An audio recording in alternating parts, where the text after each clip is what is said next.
चलो आइए देखते हैं आज त्रिभुज या ट्रायंगल। इसका ऑब्जेक्टिव हम बता रहे हैं जो 2025 के लिए वीवीआई क्वेश्चन है। इस पे जरा ध्यान देना। पहला सवाल है त्रिभुज एबीसी में डी समानांतर बीसी और एडी बटे डीबी बराबर 4/5, तब एई बटे एसी बराबर क्या होगा। यदि एडी बटे डीबी बराबर 4/5 है तो कहता है एई बटे एसी कितना होगा। त्रिभुज क्या होते हैं? तीन भुजाओं से घिरे क्षेत्र को हम क्या कहते हैं? त्रिभुज कहते हैं। ये सभी कोई जानता है। त्रिभुज में कितनी भुजाएं होते हैं? तीन भुजाएं होते हैं, तीन कोण होते हैं, तीन शीर्ष होते हैं। तो हमको त्रिभुज पहले बनाना पड़ेगा। त्रिभुज बना लिए। इसका नाम क्या दिया हुआ है? A B C. ठीक। इसमें देख रहे हैं कि एक और आ रहा है डी ई समानांतर किसके? बीसी के। इसको डी लिख लो, इसको ई लिख लो। ए डी, ए से डी कितना है? 4। डी बी कितना है? 5। ठीक। ए ई पता नहीं है और ए सी भी पता नहीं।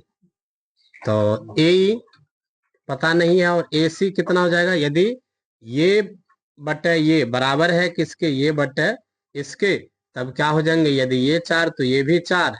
ये पूरे कितना? ए सी दोनों मिलकर 5 4 9, पूरे कितना हो जाएगा? 9। आंसर क्या हो जाएगा रे? ए ई बटे ए सी बराबर कितना?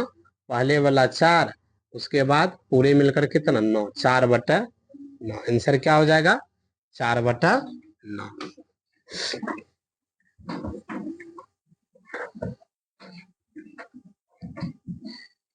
अगली सवाल है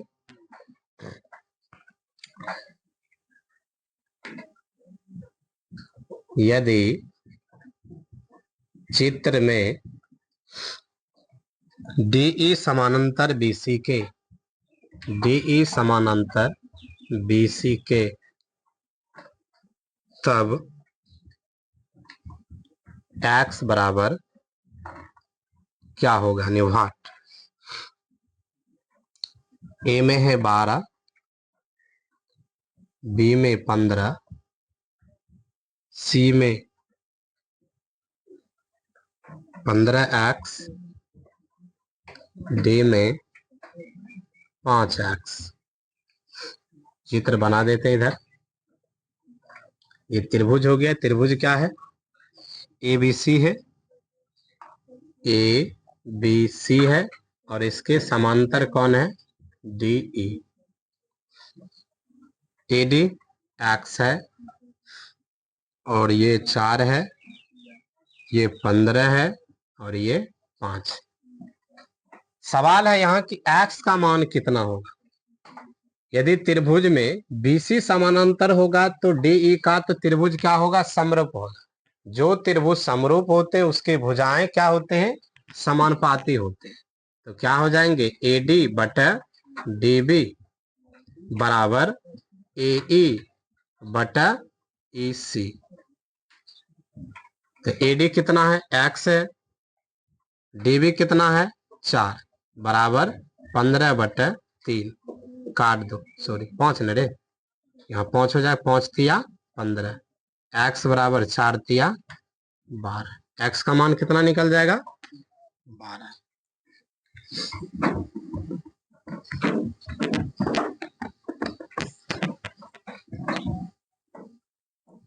अगले सवाल है 3 नंबर।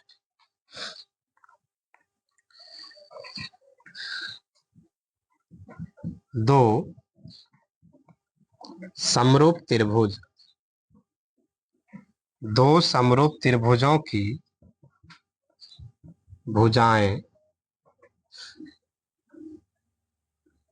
1:2, 1:2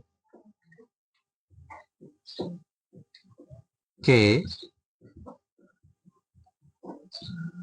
अनुपात में है।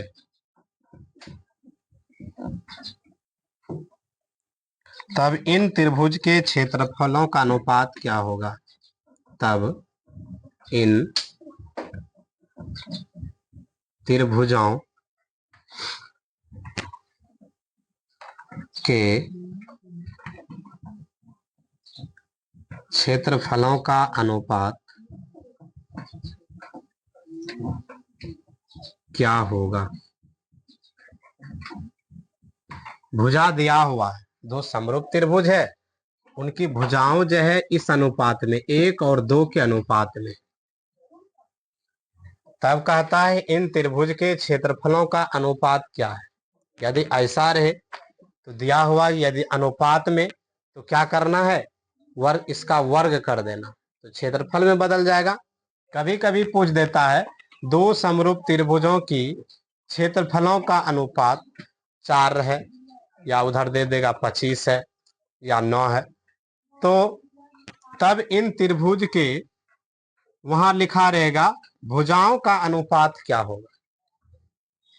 ये क्षेत्रफल है तो क्षेत्रफल का अनुपात क्या हो जाएगा, ए में चला 1:2, बी में हो जाएगा 1:4, सी में 5:2, डी में इनमें कोई नहीं।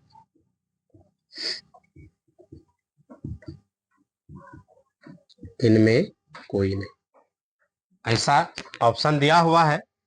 हमको क्या करना है, यदि त्रिभुज का भुजाएं दिया हुआ रहे तब बोले क्षेत्रफल निकालने के लिए तो क्या करेंगे, 1/2 का होल स्क्वायर करेंगे, 1 का 1, 2 दूनी 4, 1:4 हो जाए। क्या होगा आंसर बी, 1:4।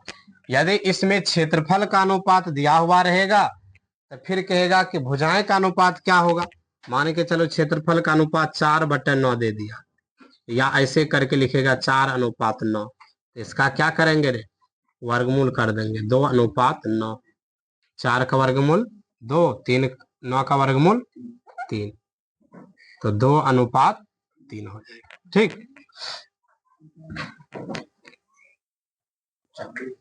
यदि समबाहु त्रिभुज दिया हुआ रहे, यदि भुजाओं का क्या क्या हुआ हो, वर्ग और अनुपात में रहे, तब कहता है AB² और AD² बराबर क्या हो। ऑप्शन में है 3/4, बी में है 4/3, सी में है 1/2, डी में है 2/3। ये हमें ज्ञात करना है कि इसका क्या होता है। सभी जानता है समबाहु त्रिभुज का क्षेत्रफल क्या होता है।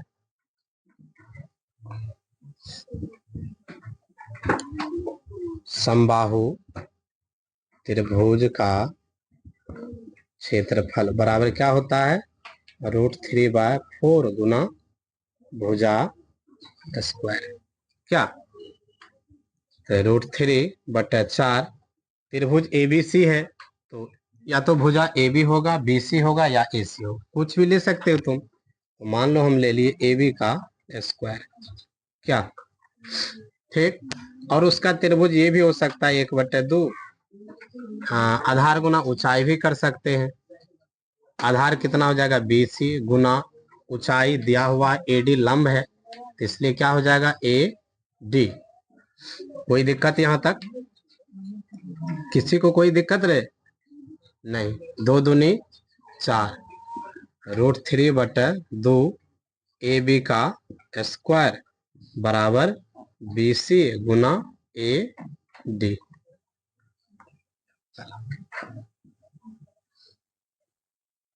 इसको उधर ले लेते हैं, बच गया √3/2 बराबर BC गुना AD बटा कितना, AB का स्क्वायर। चलो दोनों और वर्ग कर ले तो ये हो जाएगा 3/4 बराबर BC का स्क्वायर गुना AD का स्क्वायर, और ये हो जाएगा AB स्क्वायर गुना AB स्क्वायर। यदि समबाहु त्रिभुज की सभी भुजाएं क्या होते हैं, बराबर होते हैं, जितना BC होगा उतना AB होगा, जितना BC होगा उतना AC होगा, ये और ये कट जाएगा, कितना हो गया AD स्क्वायर बटा कितना AB स्क्वायर। ये दोनों हम ये उल्टा आ रहा है, यहाँ से क्या आ रहा है उल्टा, इसको हम ऊपर कर लें तो क्या हो जाएगा, ये भी पलट जाएगा। तो बच गया कितना, 4/3। तो ये भी हो जाएगा AB² बटा AD स्क्वायर। तो आंसर क्या हो जाएगा, 4/3। इतना बनाने की जरूरत नहीं, याद रखना है सिर्फ कि ये 4/3 होता है। जब भी समबाहु त्रिभुज देगा तो यही आंसर हो। अगला सवाल है, यदि त्रिभुज ABC समरूप है त्रिभुज PQR, कौन A इतना है, कौन Q इतना है, कौन C दिया हुआ है। देखो कौन जब भी होगा समरूप होगा तो कौन A के बराबर होगा P, B के बराबर होगा Q, C के बराबर होगा R, यानी कौन B बराबर कौन किसके, Q बराबर 75 है तो कौन C। A दिया हुआ है, B दिया हुआ है, C नहीं, इन दोनों को जोड़ के 180 में से घटा देना है। तो कौन C बराबर हो जाएगा 180 डिग्री माइनस 47 डिग्री जोड़ 75 डिग्री। 180 डिग्री माइनस 7 5 12 के 2, 7 4 11 1 12, कितना बच जाएगा, 58 डिग्री। आंसर क्या हो जाएगा, 58।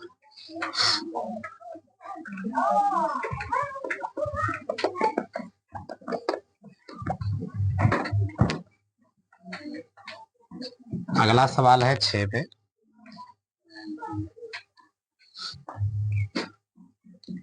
दो समरूप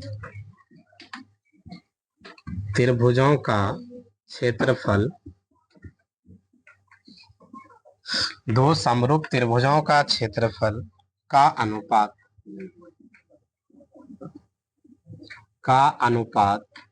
49/25 है, तब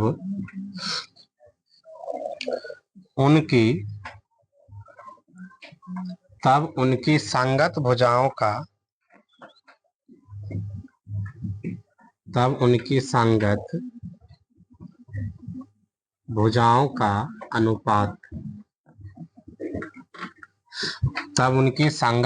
का अनुपात क्या होगा।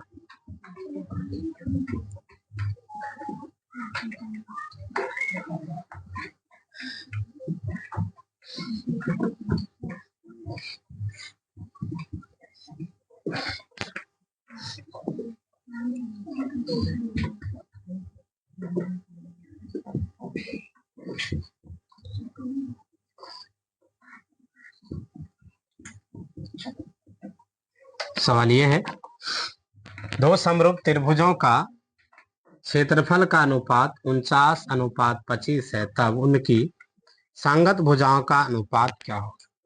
इससे पहले सवाल बना जो था उसमें क्या दिया हुआ था, भुजाएं दिया हुआ था, तो कहता है क्षेत्रफल का अनुपात क्या है, तो उसको क्या कर दिए थे, वर्ग कर दिए थे। और ये भी बताए थे यदि त्रिभुज का क्षेत्रफल दिया हुआ रहेगा, यदि कहेगा संगत भुजाएं निकालिए, तो उस अनुपात को क्या करना है, वर्गमूल निकाल लेना। तो 49 का वर्गमूल कितना हो जाएगा, 7, और 25 का वर्गमूल 5, तो क्या हो जाएगा 7/5। आंसर क्या हो जाएगा, 7/5।